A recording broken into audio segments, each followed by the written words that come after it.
case, I was traveling from Munich to Amsterdam by a sleeper operated by Nightjet earlier this week.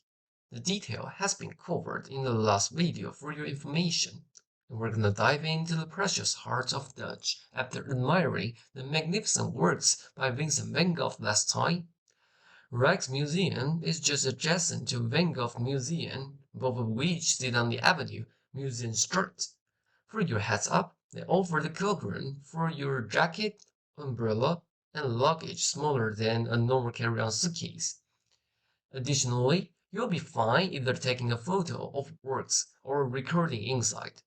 Last but not least, it's free admission with your Amsterdam city car. Taking advantage of it, otherwise you'll feel regretful for paying the full price, which is 25 euros as an adult. You'll get a different discount when you hold an European Youth Card or Museum Pass. You might be interested in checking the following information to see whether you are entitled to get a discount or even visit free of charge. As you approach Rijksmuseum in Amsterdam, the building itself already feels like a work of art, designed by Pierre Capers, and opened in 1885. Its facade is a striking blend of Gothic and Renaissance revival styles, richly adorned with decorated sculptures, painted tiles, and stained glass. The central passageway, an arched tunnel for pedestrians and cyclists, runs right through the heart of the building, an unusual feature that gives the museum the air of a grand city gate or even a cathedral. If you're lucky enough, you will come across an open performance as an appetizer for your journey.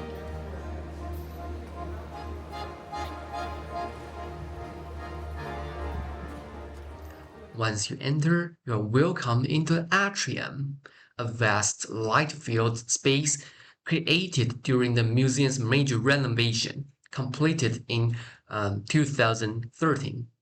Here, the old and new meet. White stone floors and minimalist steel bridges float under the original brickwork and archways. This space acts as a modern hub where visitors gather, buy tickets, browse the museum shop, or relax at the cafe before setting off into the galleries. The museum is designed to guide you through time, starting from the Middle Ages on the ground floor and rising through the Dutch Golden Age on the first floor to the modern era on the second. Your journey begins on the ground level, where medieval altarpieces, religious relics, and suits of armor whisper of a time when art served faith and nobility. From there, you ascend to the heart of the museum, the first and second floor, home to the Dutch masters of the 17th century. It's certainly unacceptable without bringing in the historical background of Netherlands when we're working on those valuable paintings. In the 17th century, the Dutch Republic emerged as a maritime superpower through the success of the Dutch East India Company and global trade routes stretching from the Americas to Asia. The Netherlands gained immense wealth and influence. Amsterdam became one of the richest and most cosmopolitan cities in the world, fueled by overseas commerce, banking, and shipbuilding. This economic boom brought about significant social change. Power gradually shifted from the traditional aristocracy to a thriving bourgeoisie, made up of merchants, ship owners, and skilled craftsmen. With rising affluence came new values and cultural tastes. This new middle class began to commission art, not grand religious works, but portraits, still lifes, landscapes, and scenes of daily life that reflect their own experience and achievements. Here comes the first masterpiece. In 1642, Rembrandt unveiled the Night Watch, a bold, dynamic portrait of a city militia. Bear with me, I'm gonna do something poetic for a few seconds. Not stiff formal poses, but movement, shadow, and life. It captured not just the man, but the spirit of a whole nation in motion. Displayed today in the Rijksmuseum, it stands as a monument to an era when ships ruled the seas and painters ruled the canvas. The Night Watch is a prime example. What I mean by that is a civic art group portrait full of movement and drama, commissioned by proud citizens, not royalty or clergy. It represents not just military pride but civic identity, confidence, and the cultural power of a self-made class in the heart of a commercial empire. One interesting thing to know, this painting wasn't widely appreciated back then, especially for the clients, since none of them stands out. This composition has gone way too far to align with standards at the time. Alright, here comes the next piece. The one would perhaps be a more well-known one. A quiet room. A woman stands by the window. Sunlight brushing her face. She is pouring milk in a slow, careful manner into a simple earthenware bowl. This is the Milkmaid, painted by Johannes Vermeer around 1658. At first glance, it's a humble, domestic scene, but look closer and you'll see a world of quiet beauty unfold. The woman wears a vibrant yellow bodice and a blue apron.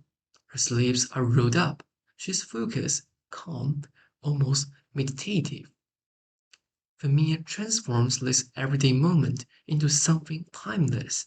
The light pouring from the left wraps around her figure, catching on her sleeve, her cheek, the string of milk itself. It's soft yet precise. What a typical Vermeer signature. On the table, broken bread, a wicker basket, ceramic jugs, each object rendered with astonishing detail. Every surface tells a story. You can almost feel the crust of the bread, the rough wood behind her. This is not idealized beauty. This is the dignity of real life, seen through Vermeer's patient eye. And yet, there is something more. Some say the painting is filled with symbolism. Milk as nourishment, bread as life, the woman as a quiet force of care. In 17th century Dutch art, even the simplest gestures could carry deeper meaning. But Vermeer never shouts, he only suggests. And so, the maid pours milk, and the world holds its breath.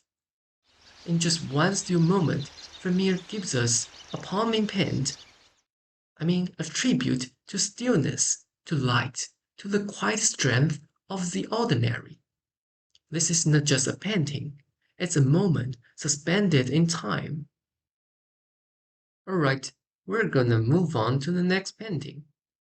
This one is called Portrait of a Girl Dressed in Blue. Every time I think of this painting, a line from The Sound of Music clicks for me every now and then. Is there more beautiful expression of what is good in this country of ours than the innocent voice of our children? Children usually pair with innocent, yet it's not the case this time. The slight wrinkle between her brows speaks of a burden too heavy for her years, while the reflection in her pupils reveals not wonder, but solitude. In this moment, all trace of childish innocence are gone. The only thing we know about this little girl is she is one of members of aristocracy. Such an intriguing painting, isn't it? There are more than hundreds of masterpieces to be covered for sure. Yet for the sake of the duration of this video, the rest of them will still be laying there and waiting for your visit. It's exactly obvious how worthwhile it is by knowing that I have still been being amazed by collections there. How richly exquisite the cutlery and porcelain are behind strokes. How prosperous the empire was back then. Through the whole journey, you'll be laughing after witnessing how successfully this newborn nation gained its power by trading and selling. Well, that's the end of this video. Glad you're with me along the way. Hope you find it worth your time. See you in the next video soon.